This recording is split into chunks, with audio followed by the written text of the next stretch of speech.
नमस्कार दोस्तों, मेरा नाम है नवीन कुमार। नागरिकता वाले पार्ट को हम लोग डिस्कस कर रहे थे और नागरिकता वाले पार्ट में एनआरआई क्या होता है, पीआईओ क्या होता है, ओसीआई क्या होता है, सीएए मतलब कि नागरिकता संशोधन अधिनियम 2019 क्या होता है, ठीक है ना। अच्छा, एनपीआर क्या होता है भैया, एनआरसी क्या होता है, ये सब सारी चीज़ें हम लोग इस वीडियो में डिस्कस करेंगे। यह आपका नागरिकता का लास्ट वीडियो होगा। हमने 2 वीडियो आपको दे दिए हैं नागरिकता से संबंधित। पहले वीडियो में हमने नागरिकता के संवैधानिक कुछ प्रावधानों की चर्चा किया कि कौन नागरिक होता है, कौन विदेशी होता है, नागरिकों को क्या संवैधानिक विशेषाधिकार प्राप्त होते हैं, या फिर हमने यह भी डिस्कस किया कि नागरिकता संशोधन अधिनियम, नागरिकता अधिनियम 1955 को लेकर नागरिकता प्राप्त कैसे की जाती है, समाप्त कैसे की जाती है, अनुच्छेद 5 से लेकर 11 तक क्या प्रावधान किए गए हैं, वो सब सारी चीजें हम लोग डिस्कस कर चुके हैं। तो आज आते हैं एनआरआई, पीआईओ, ओसीआई, सीए जैसी सारी चीज़ों को हम लोग डिस्कस करते हैं, ठीक ना दोस्तों। तो सवाल है कि एनआरआई क्या होता है, नॉन रेसिडेंस इंडियन। तो सुनना जरा, भारत ये अपना प्यारा सा भारत है। इस भारत से बाहर मान लीजिए कि कोई सऊदी गया भेंट चराने के लिए, सॉरी, अगर मान लीजिए सऊदी या कोई भी कहीं अमेरिका जाता है, ठीक है ना, अगर 182 दिन या उससे अधिक समय के ज़्यादा से ज़्यादा मतलब कि वह किसी व्यापार के उद्देश्य से जाता है, तो ऐसे में उस व्यक्ति को, या फिर वहां पर निवास करता है तो उस व्यक्ति को एनआरआई कहा जाएगा या अनिवासी भारतीय कहा जाएगा, ठीक है ना। तो आते हैं, थोड़ा स्लाइड के माध्यम से समझते हैं कि एक ऐसा भारतीय जो नौकरी या व्यवसाय के उद्देश्य से 1 वर्ष में 182 दिन या उससे अधिक समय अवधि तक, ठीक है ना, विदेशों में रहता है और भारतीय पासपोर्ट वह धारक है, तो उसे अनिवासी भारतीय मतलब कि एनआरआई कहा जाएगा। तो एक ऐसा भारतीय जो विदेश जा रहा है नौकरी, व्यापार, व्यवसाय करने के लिए और 182 दिन या उससे अधिक टाइम तक वह जो है वहां पर निवास कर रहा है और उसका जो पासपोर्ट होगा, जायज है कि उसका भारतीय ही पासपोर्ट होगा, तो ऐसे भारतीय को हम अनिवासी भारतीय कहते हैं, ठीक ना।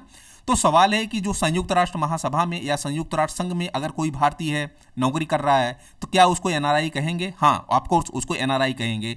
या फिर अन्य विदेशी नियुक्तियों में जो भारत सरकार के द्वारा नियुक्त किए जा रहे हैं या भेजे जा रहे हैं, ऐसे व्यक्तियों को भी हम अनिवासी भारतीय का दर्जा देते हैं, ठीक ना भैया। तो अनिवासी भारतीयों को भारतीय नागरिकों की भांति सभी वो विशेषाधिकार या सुविधाएं प्राप्त होती हैं जो एक प्रकार के नागरिक को प्राप्त होती हैं। तो आई होप आपका एनआरआई कंप्लीट हो गया होगा कि एनआरआई कहते किसे हैं, ठीक ना। तो एक ऐसा व्यक्ति जा रहा है भारत से बाहर, जो जॉब करने के लिए जा रहा है, व्यवसाय के उद्देश्य से जा रहा है, उसी को अगर 182 दिन से अधिक रुक रहा है वहां पे, तो उसी को एनआरआई कहते हैं। तो सवाल है कि पीआईओ मतलब कि एनआरआई अगर गया और वहां उसी देश की नागरिकता ले लिया, तो इसी को भारतीय मूल का पीआईओ कहते हैं, ठीक ना। तो सुनना जरा कि वे व्यक्ति जो लगभग 4 पीढ़ी पहले भारत से जा चुके थे और उन्होंने विदेशी नागरिकता ले ली। ध्यान दीजिएगा यहाँ पे कि मतलब कि ये भारत के ही लोग थे जिन्होंने विदेश गए और विदेशों में जाकर इन्होंने विदेशी नागरिकता ले ली। जैसे अपने भारत का कोई है, यह अमेरिका में जा रहा है तो यूएसए की नागरिकता ले रहा है, तो यह यूएसए की नागरिकता लेने के बाद इसकी जो संतानें होंगी तो यह भारतीय मूल के होंगे ना भैया। तो इन्हीं को कहा जाता है कि भारतीय मूल के अमेरिकी नागरिक,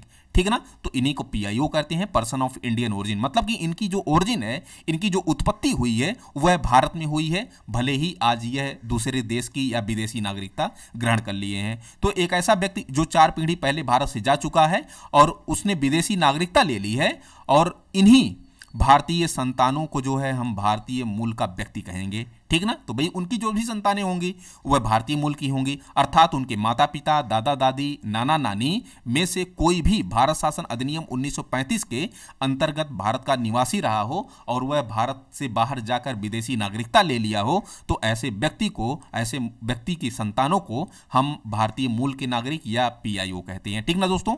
लेकिन सुनना जरा, कुछ नोट्स में इंपॉर्टेंट चीजें दी गई हैं कि एक ऐसा व्यक्ति जो पाकिस्तान, श्रीलंका, नेपाल, भूटान, चीन, अफगानिस्तान, बांग्लादेश के नागरिक थे अथवा कभी रहे थे, तो उनकी संतानों को हम भारतीय मूल का दर्जा नहीं प्राप्त होने देंगे, ठीक ना। हम उनको पीआईओ नहीं कहेंगे, ठीक ना। तो भैया पाकिस्तान, श्रीलंका, नेपाल, भूटान, बांग्लादेश, अफगानिस्तान, ये जो देश हैं, इनके अगर लोग विदेशों में रह रहे हैं तो इनके लोगों को हम भारतीय मूल का नागरिक नहीं कहेंगे, ठीक ना। भले ही पाकिस्तान किसी दिन जो है भारत का हिस्सा रहा हुआ था या फिर जो है बांग्लादेश भारत का हिस्सा था, ठीक है ना। तो ऐसा नहीं कि हम इनके नागरिकों को भी जो है भारतीय मूल का नागरिक कहेंगे, ठीक है दोस्तों।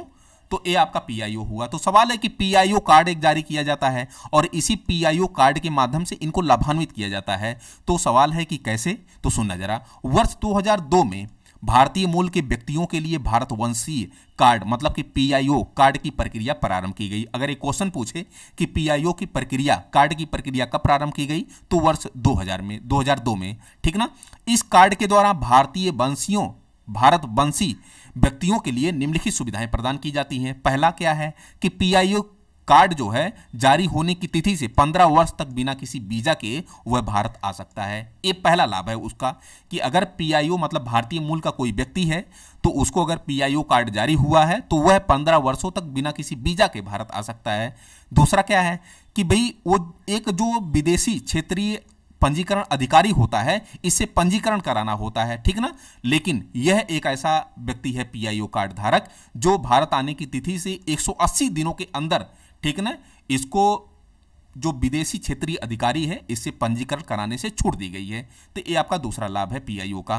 फिर पीआईओ को एनआरआई की भांति सभी आर्थिक, वित्तीय व शैक्षणिक सुविधाएं प्राप्त होती हैं। हालांकि पीआईओ को कृषि भूमि खरीदने, चुनाव लड़ने, मतदान करने, संवैधानिक पदों पर नियुक्त होने का अधिकार नहीं है। ये वाला क्वेश्चन पूछा था कि क्या पीआईओ को कृषि भूमि खरीदने का अधिकार है? नहीं भैया, कृषि भूमि खरीदने का अधिकार नहीं है, चुनाव लड़ने का अधिकार नहीं है, संसद सदस्य या राज्य विधानमंडल सदस्य बनने का अधिकार नहीं है, ना तो वो राष्ट्रपति बन सकता है, ना तो वह जो है महाधिवक्ता बन सकता है, ना तो महान्यायवादी, ये सब सारी चीज़ें वो नहीं बन सकता है।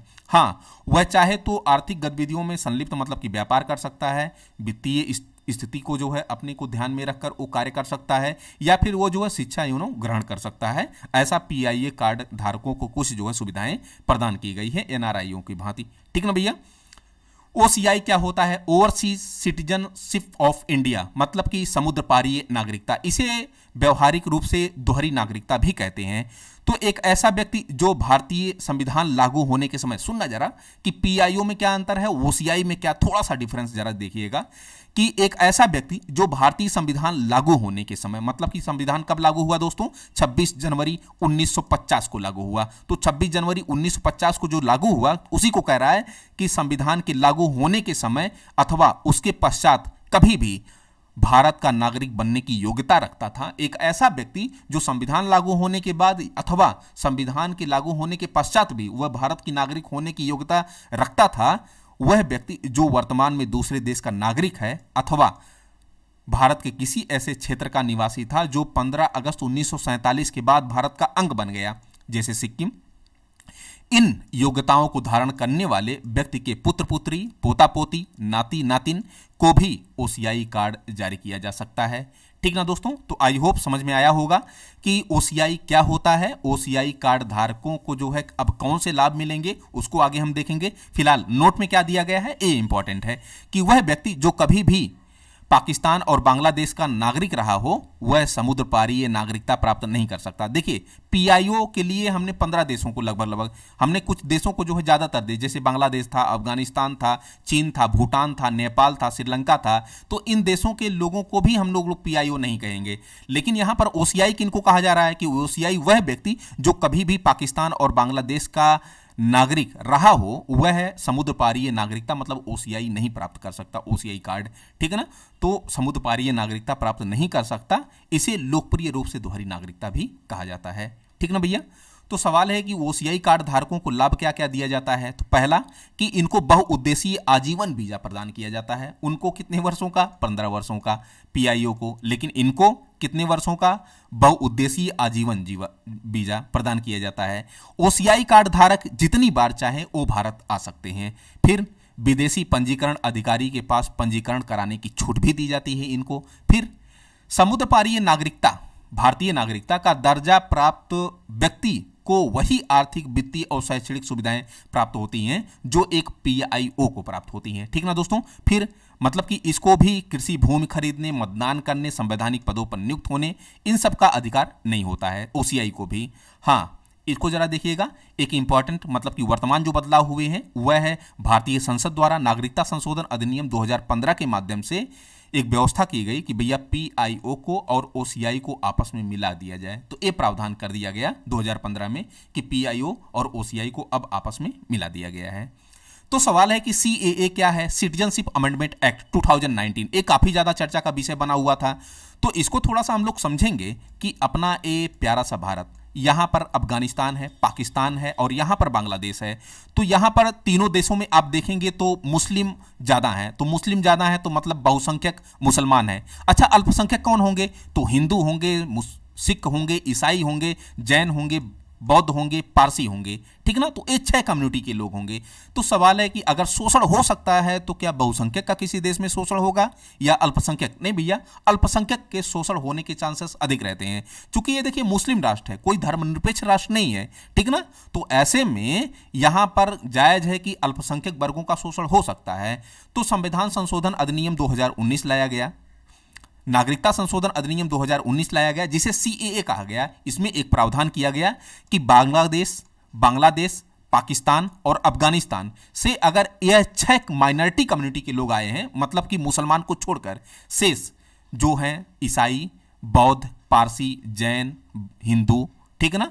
तो ये सब लोग अगर भारत आए हैं तो इनको नागरिकता देने का प्रावधान किया गया। तो थोड़ा सा स्लाइड के माध्यम से समझते हैं कि 31 दिसंबर 2014 या उससे पहले पाकिस्तान, अफगानिस्तान और बांग्लादेश, देखिए 2022 का जो पीसीएस हुआ, बिहार पीसीएस हुआ, खैर वो रद्द हो गया, लेकिन यही क्वेश्चन पूछा गया था कि किन देशों से नागरिकता संशोधन अधिनियम 2019 में किन देशों से 6 माइनॉरिटी कम्युनिटी को लोगों को जो है भारत आने पर नागरिकता दिए जाने का प्रावधान किया गया है। तो वो 3 देशों से, पाकिस्तान, अफगानिस्तान और बांग्लादेश।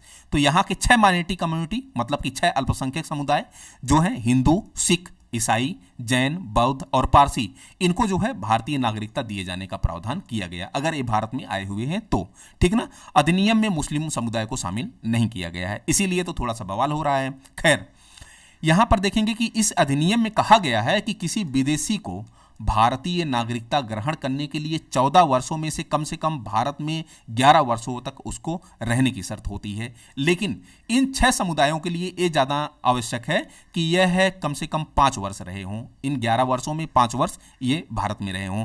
हालांकि 6ठी अनुसूची में शामिल जो असम है, मेघालय है, त्रिपुरा है, मिजोरम है, इनके आदिवासी जो जनजातीय क्षेत्र हैं, इनके क्षेत्रों पर ये जो है अधिनियम लागू नहीं होंगे। तो यहाँ पर आपका इंपॉर्टेंट पॉइंट निकल जाता है, यहाँ पर ये सब सारे इंपॉर्टेंट पॉइंट हैं, इसको आप नोट डाउन करेंगे, ठीक ना भैया। तो सवाल है कि सीएए के पक्ष में क्या तर्क हो सकता है? तो सीएए के पक्ष में, विपक्ष में क्या तर्क हो सकता है? तो विपक्ष में हम कुछ चीजें कह सकते हैं कि पहला, एक असम समझौता हुआ था 1985 में, और उसको असम समझौता का माना जाता है कि सीएए कुछ विवादास्पद चीजों से जुड़ा हुआ है, मतलब कि सीएए असम समझौते का कुछ उल्लंघन करता है, जिसमें कहा गया असम समझौते में कि 25 मार्च 1971 के बाद बांग्लादेश से आए अवैध जो प्रवासी हैं, अगर वह चाहे जिस जाति धर्म के लोग हों, उनको उसी देश में वापस भेज दिया जाएगा। ये असम समझौता हुआ था। मतलब असम में अवैध प्रवासियों की संख्या बढ़ रही थी, तो बाद में भारत सरकार और असम के बीच एक समझौता हुआ और कहा गया कि भैया 31 मार्च, ठीक ना, 25 मार्च 1971 के बाद, ये समझौता 1985 में हुआ, कहा कि 25 मार्च 1971 के बाद अगर बांग्लादेश से कोई भी अवैध प्रवासी अब यहाँ असम में आया हुआ है, तो चाहे जिस वह जाति धर्म का हो, उसको उसी जाति धर्म को इग्नोर करते हुए उसको उसी देश में भेज दिया जाएगा। तो यहाँ पर सीएए को 6 कम्युनिटी को लाने की बात की जा रही है, तो असम समझौते का थोड़ा सा जो है उल्लंघन लग रहा है। फिर एनआरसी में यह एनआरसी का जो प्रावधान है वह प्रभाव खत्म हो जाएगा, क्योंकि एनआरसी में देखिए एक प्रकार का रजिस्टर होता है जिसमें अवैध प्रवासियों की पहचान की जाती है, लेकिन इसमें अवैध प्रवासियों को जो है नागरिकता दिए जाने की बात की जा रही है, तो कहीं न कहीं इसका प्रभाव समाप्त हो जाएगा। संविधान के विरुद्ध है, क्योंकि मुस्लिम समुदाय को ना शामिल करके यह समानता के अधिकार, जो अनुच्छेद 14 आप पढ़ते हैं, समानता के अधिकार और प्रस्तावना में शामिल जो धर्मनिरपेक्षता है, उसके यह विपरीत मालूम पड़ता है, ठीक ना। इससे यह विपक्ष में तर्क आपका स्पष्ट होता है। फिर राष्ट्र की अखंडता को भी यह प्रभावित कर सकता है। भाई राष्ट्र की अखंडता को 6 कम्युनिटी के आप लोगों को दिए हैं, अगर मान लीजिए कि यह पूर्वोत्तर की संस्कृतियों को या फिर संसाधनों पर दबाव बना रहे हैं, या फिर कौन सी गारंटी है कि ये आतंकवाद नहीं फैलाएंगे? हो सकता है कि इसमें से कुछ जासूस हो, हथियारों को रखता हो, ठीक ना। तो अखंडता या फिर जो है राष्ट्र की संप्रभुता के लिए भी कहीं न कहीं खतरा है। फिर पूर्वोत्तर के राज्यों पर जो है जनसांख्यिकी दबाव भी बढ़ेगा, इनके रोजगार पर, इनके जो है सामाजिक एवं सांस्कृतिक गतिविधियों पर, इनके संसाधनों पर। तो ये सब सारी चीजें आप जो है विपक्ष में शामिल कर सकते हैं। खैर, पक्ष में अगर हम शामिल करें सीएए के, तो यहां बता सकते हैं कि जहां मुसलमान बहुसंख्यक है, ऐसे में इन 6 समुदायों को उत्पीड़ित अल्पसंख्यक माना जा सकता है। भैया पाकिस्तान, बांग्लादेश, अफगानिस्तान में बहुसंख्यक मुसलमान हैं। तो जायज़ है कि इन्हीं 6 समुदायों को जो है उत्पीड़ित अल्पसंख्यक माना जा सकता है। तो अगर हम इनको नागरिकता दे रहे हैं तो क्या दिक्कत है, ठीक ना। तो 6 समुदायों जिनका उत्पीड़न हुआ है उनके आश्रय और नागरिकता देना एक नैतिकता का ही घोतक है, ठीक है ना। सो अनैतिकता तो नहीं हम कर रहे हैं, एक नैतिकता का ही परिचय दे रहे हैं 6 समुदायों को जो है नागरिकता देके। खुद ही वह देश मतलब कि अफगानिस्तान, पाकिस्तान, बांग्लादेश बार बार मुस्लिमों के हित के संरक्षण की बात करते हैं, लेकिन वह खुद एक विशेष समुदाय की जिम्मेदारी नहीं उठा पा रहे हैं, ठीक है ना। तो ये भी आप तर्क दे सकते हैं। यह भारतीय संस्कृतियों के अनुरूप ढल चुके हैं, ठीक है ना। तो जिसे अब देखिए नागरिकता देकर स्थिरता सुनिश्चित करना एक विकासवादी कदम है। तो इस प्रकार आप सीएए के पक्ष में कुछ तर्क दे सकते हैं। तो जो आपको मैं मेंस का क्वेश्चन दिया हुआ था वो मेंस के क्वेश्चन लगभग लगभग आपका हो जाएगा। तो एनआरसी क्या होता है, एनपीआर क्या होता है, उसको जरा सुनिएगा। एनआरसी नेशनल रजिस्टर सिटीजनशिप, यहाँ एक प्रकार का रजिस्टर होता है। मान लीजिए कि किसी भी राज्य में, भारत के किसी राज्य में अगर कोई अवैध प्रवासी आकर रहने लगा हो तो वहाँ पर अगर राज्य को कोई असुविधा हो रही है तो केंद्र सरकार से वो परमिशन लेके एक रजिस्टर तैयार करती है और जिसमें केवल का केवल भारतीय नागरिकों की पहचान की जाती है कि भारत के नागरिक कौन है, ठीक ना। तो भारत के नागरिकों की पहचान कर ली जाती है। इस प्रकार का यह रजिस्टर है। तो एक प्रकार का यह रजिस्टर है जिसमें भारतीय नागरिकों का विवरण शामिल होता है। इसे 1951 की जनगणना के बाद तैयार किया गया था। जब किसी राज्य में नागरिकता संबंधी विवाद उत्पन्न होने लगे तो राज्य के भीतर अवैध विदेशी नागरिकों का प्रवेश हो चुका हो तो केंद्र सरकार उसे यह अधिकार देती है कि वह अपने राज्य के भीतर भारतीय नागरिकों की पहचान करे। ऐसे रजिस्टर को हम जो है क्या कहते हैं, एनआरसी कहते हैं। वहीं पर एनपीआर क्या है, एनपीआर नेशनल पॉपुलेशन रजिस्टर होता है, राष्ट्रीय जनसंख्या रजिस्टर कहते हैं। तो एक प्रकार का रजिस्टर होता है, इसमें ना सिर्फ भारतीय बल्कि विदेशियों को भी शामिल किया जाता है और दोनों का विवरण होता है। क्योंकि देखिए भारत में 2 प्रकार के नागरिक, एक नागरिक होता है, व्यक्ति होता है, 2 प्रकार के व्यक्ति निवास करते हैं, एक नागरिक होता है, एक विदेशी होता है। तो भारतीय या विदेशी 6 महीने के लिए पिछला 6 महीने उन्होंने कहाँ अपना टाइम बिताया और अगले 6 महीने कहाँ वो बिताने वाले हैं, इसी का पूरा ब्यौरा, इसी को हम एनपीआर में शामिल करते हैं नेशनल पॉपुलेशन रजिस्टर में, ठीक ना। तो पिछले 6 माह में या और अगले 6 माह में रहने का पूरा विवरण लिया जाता है और यह नागरिकता अधिनियम 1955 और नागरिकता संशोधन अधिनियम 2003 पर आधारित है, ठीक ना दोस्तों। तो ये आपका पूरा नागरिकता का पार्ट खत्म हुआ। Thank you so much for watching this video. कल हम लोग मूल अधिकार पढ़ेंगे और मूल अधिकार में फंडामेंटल राइट अच्छे से डिटेल से देखने का प्रयास करेंगे।